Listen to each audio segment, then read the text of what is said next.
Halo sobat semua, ketemu lagi dengan saya di video ini. Saya akan menceritakan kondisi ikan-ikan koi saya di kolam yang mungil, yang sederhana ini. Kondisinya saya lihat dari kemarin hampir semua lah itu flashing atau menggesekkan badannya itu kayak apa ya, menggesek-gesekan kayak berenangnya itu sempoyongan. Nah, ini bisa diakibatkan karena badannya merasa gatal mungkin, atau kondisi airnya yang kurang baik.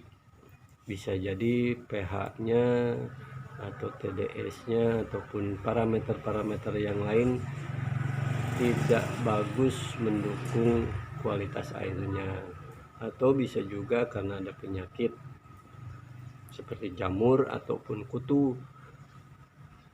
Nah, jadi kita nanti bisa lihat kondisi ikannya seperti apa pada tayangan selanjutnya, dan bagaimana nanti perlakuan saya terhadap ikan-ikan saya.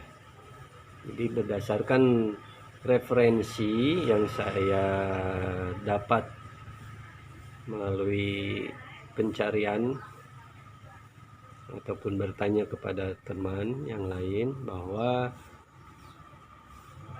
pemberian larutan PK bisa digunakan untuk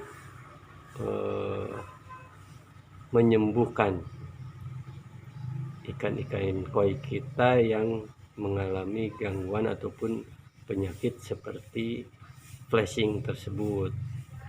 Nah, tapi sebelumnya saya akan mengukur dulu pH air dari kolam saya sama TDS-nya, apakah pH-nya terlalu tinggi atau mungkin terlalu rendah, dan TDS-nya berapa. Akan saya tunjukkan bagaimana cara mengukur pH air dan TDS-nya.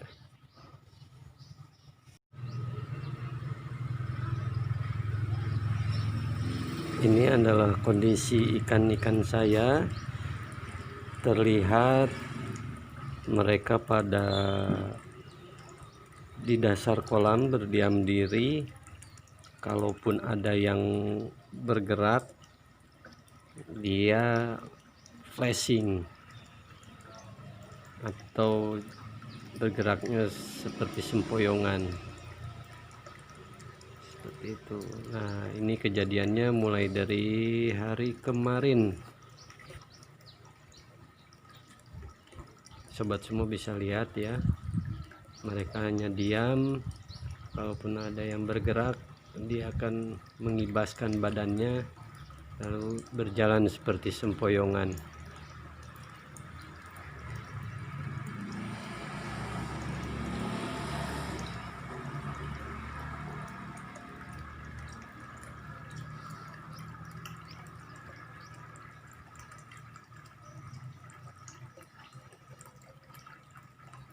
Tuh, kelihatan kan ada flashing seperti itu.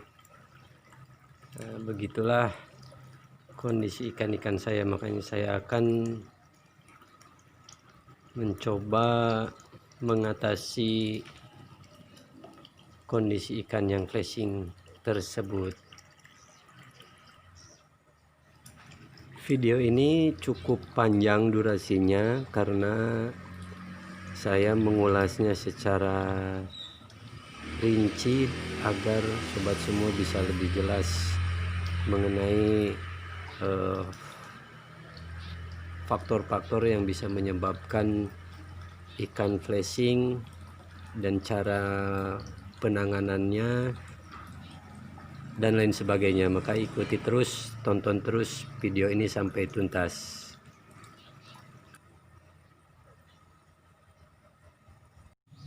Nah, sobat semua, di sini ada 2 buah alat yang saya miliki. Yang warna kuning ini adalah pH meter. Nah, di sini ada tulisan pH. pH ini adalah keasaman dari air. pH air ini adalah tingkat keasaman air dengan skala 0 sampai 14, dan tengah-tengahnya adalah 7. 7 adalah berarti netral. Kalau di bawah angka 7 berarti dia terlalu asam, sampai angka 0. Dari 7 sampai 14, mungkin mulai dari 10, 11, 12, 13, 14. Nah, itu kondisi airnya adalah basa. Bagaimana tentang keasaman atau kebasahan air, teman-teman bisa lebih jelas mencari informasi atau referensi tentang pH air tersebut. Nah, yang kedua adalah alat TDS meter. Nah, ini TDS meter ini, alat ini juga ada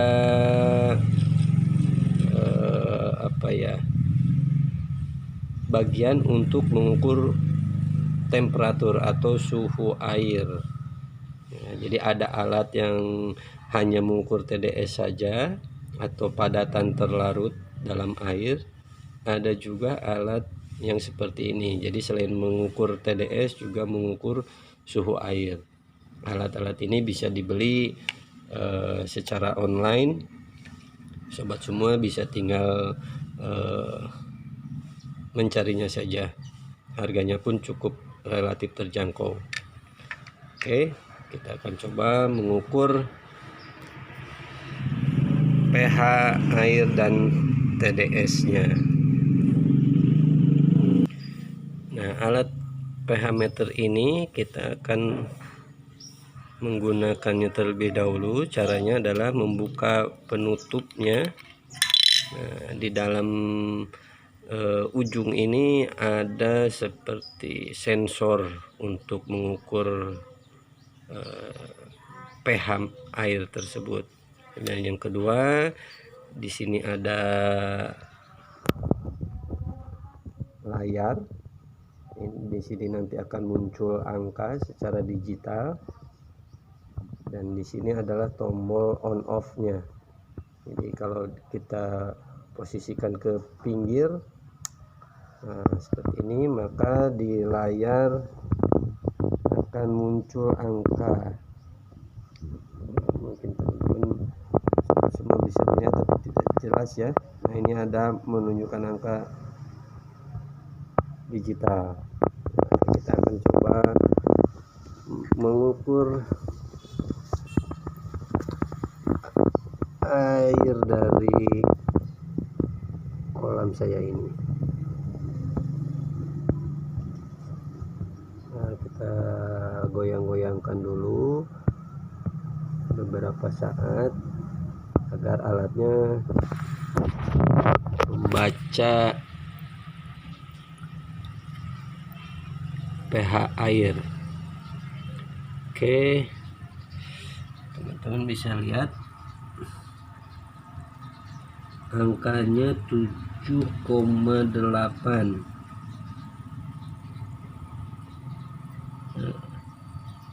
7,7, 7,8 sekitaran itulah.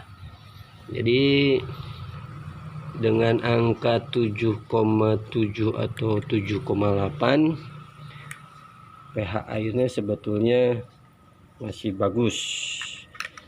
Masih bagus untuk tumbuh kembangnya atau hidupnya kolam koi-koi kita. Karena ikan koi bisa hidup atau baik pada pH air yang 6,5 sampai 8,5. Nah, kita yang kedua ini adalah untuk mengukur TDS-nya. Kita nyalakan dulu on off-nya. Di sini ada, sebentar biar lebih jelas lagi.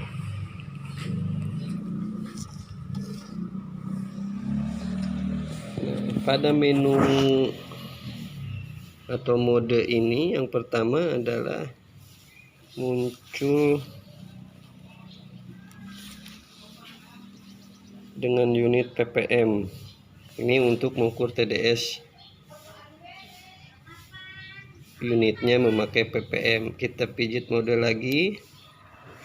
Ini ada apa ya, enggak tahu lambang apa, mikro atau apa, S garis miring CM, kita nggak ngerti. Tapi kalau pada umumnya mengukur TDS itu dengan menggunakan unit yang ppm. Kita pijit mode lagi. Nah, di sini ada bagian untuk mengukur suhu dengan unit derajat Celcius. Nah, kalau kita pijit mode satu lagi, ini mengukur suhunya dalam unit derajat Fahrenheit.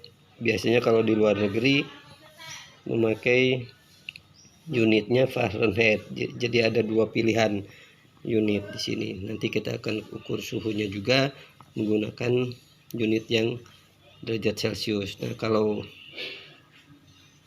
untuk TDS-nya kita menggunakan yang ppm saja.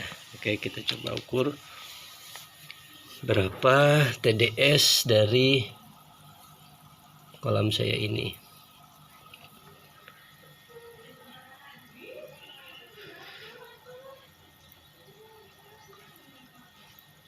Nah, di sini ada angka 530, 532, 533, masih berubah-berubah, tapi sepertinya sekitaran 500 lebih lah ya.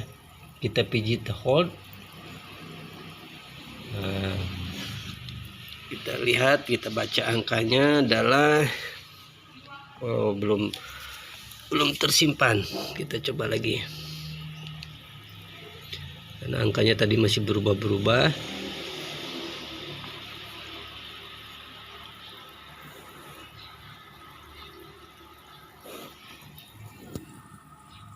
Nah, teman-teman, angkanya 545. Kita pijit hold aja. Nah, kalau udah pijit hold berarti angkanya tidak akan berubah. 545. Oke.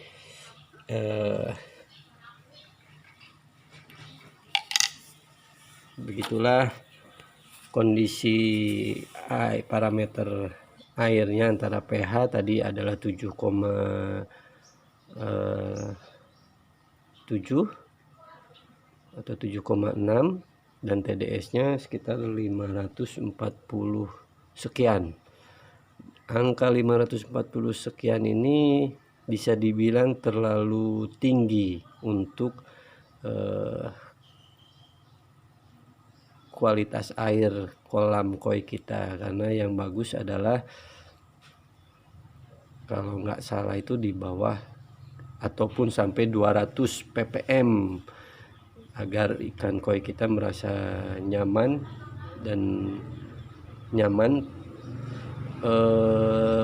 hidup di kolam kita tersebut.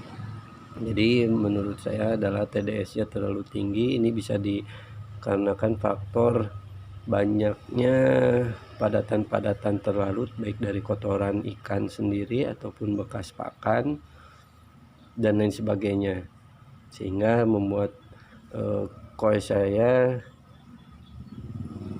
flashing, hampir semuanya flashing, dan kondisinya sekarang malah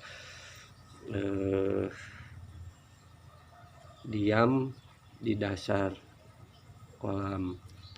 Bisa jadi ini karena ada penyakit ya, bukan hanya dari TDS-nya saja, tapi karena ada penyakit. Oleh sebab itu selanjutnya saya akan menggunakan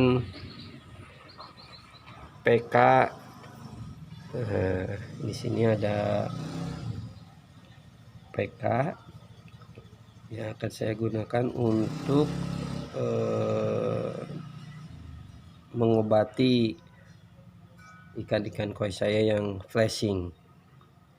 PK ini bisa dibeli di apotek, harganya pun sangat murah dan terjangkau dengan ukurannya. Ada yang kecil, ada yang juga besar. Kalau ini ukurannya kecil,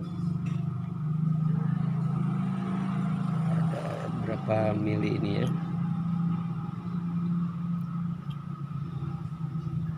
hanya 2 gram.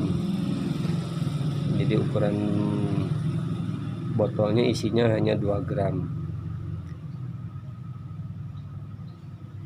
Oke, nanti saya akan coba larutkan ke dalam ember kurang lebih 2 gram ini. Setelah saya larutkan airnya, baru saya masukkan ke kolam saya.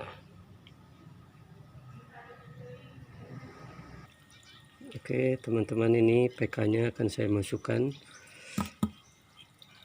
dan nanti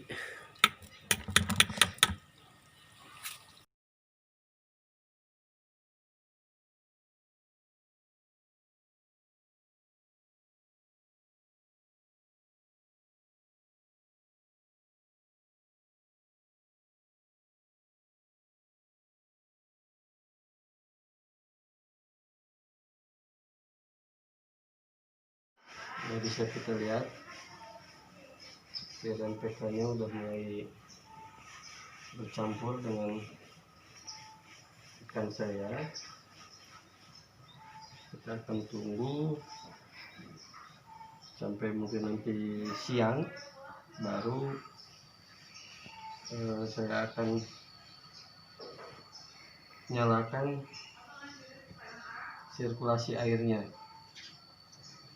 Sekarang biarkan airnya ini bereaksi dulu dengan ikan-ikannya untuk membunuh kuman ataupun penyakit pada ikan-ikan koi saya ini. Oke, demikian tayangan video saya mengenai kondisi ikan-ikan koi saya yang pada flashing pada kolam utama saya ini, dan penanganan saya terhadap kondisi tersebut.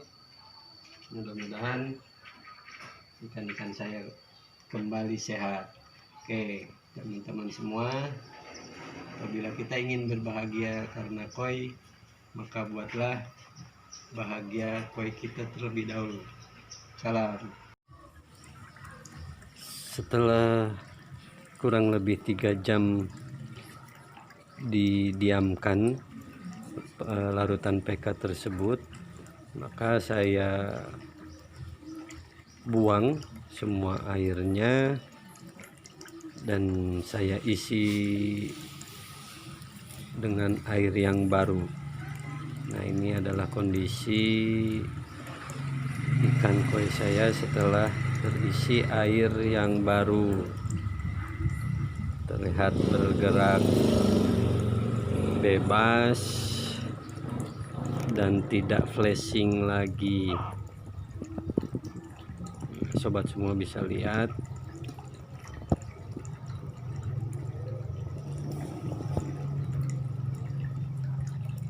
ikan-ikannya pun mau menekat kembali ke tangan saya. Ketika saya masukkan tangan, seolah-olah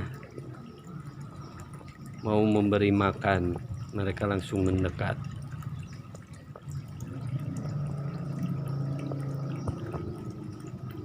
Ini artinya ikannya sudah kembali sehat, kembali normal. Mudah-mudahan seterusnya bisa kondisinya seperti ini.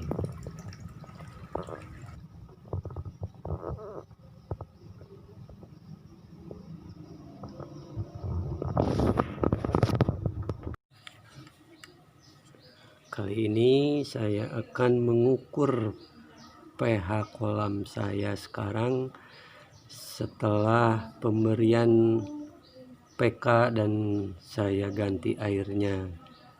Tadi sebelum dikasih PK itu pH-nya menunjukkan 7,7 dan 7,8. Nah, kita coba akan ukur sekarang setelah diganti air dengan yang baru.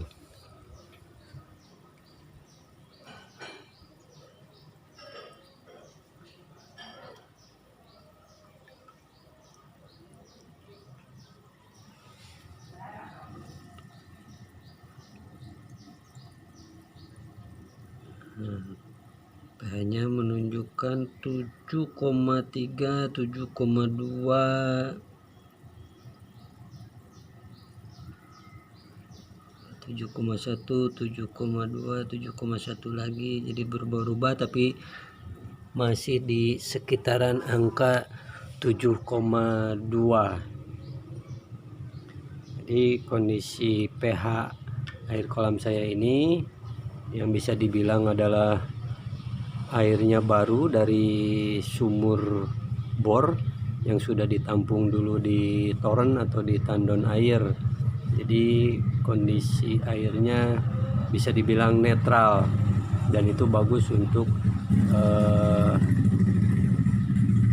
koi kita. Nah, sekarang kita akan ukur TDS dari air kolam saya ini. Tadi sebelum dikasih PK, sebelum diganti airnya, TDS-nya sekitar 545.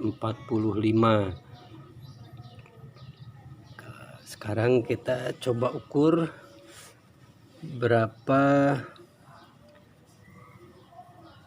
TDS air ini dalam unit ppm.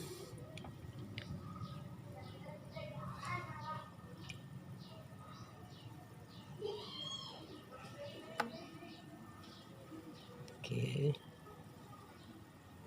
saya akan hold biar bisa terbaca angkanya. Nah, bisa dilihat, aduh sudah berubah lagi, tapi tadi saya sempat melihat ada sekitar 280-an TDS-nya.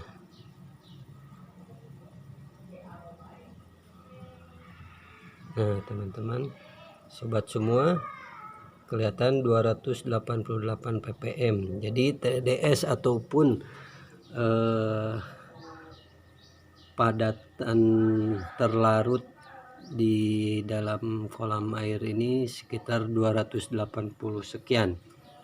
Jadi bisa dibilang kondisi ini masih dibilang ideal, tidak terlalu tinggi. Kalau tadi sekitar 500 lebih, itu di atas ambang normal atau batas normal, sementara ini hampir 300, bisa dibilang kondisinya cukup baik. Jadi kalau bisa TDS-nya tidak melebihi 300 ppm, sehingga koinya bisa hidup dengan baik, sehat, dan juga tidak flashing karena dia merasa nyaman dengan kondisi pH yang normal di antara pH 7 dan TDS-nya tidak terlalu tinggi, antara 200 sampai 300 ppm.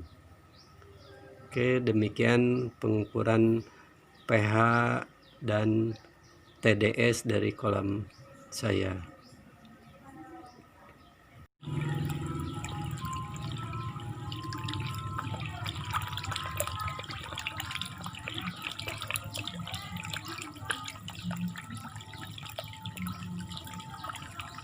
Mereka langsung lahap makan.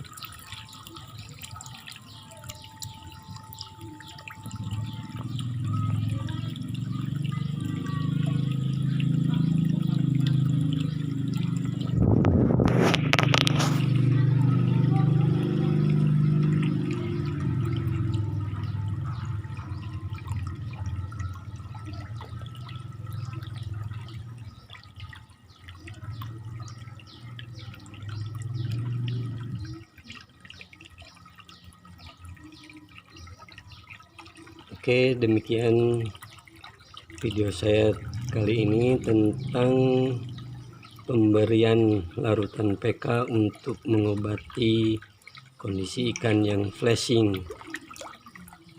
Flashingnya ini hampir semua ikan, berarti kondisi kolamnya yang bermasalah atau ada masalah, sehingga saya menggunakan larutan PK untuk membersihkan kolam dari mungkin kuman atau bakteri ataupun kutu jamur yang ada di air kolam, sehingga membuat tidak nyaman ikan koi kita. Apabila kita ingin bahagia karena koi, maka kita harus membuat koi kita bahagia terlebih dahulu. Salam.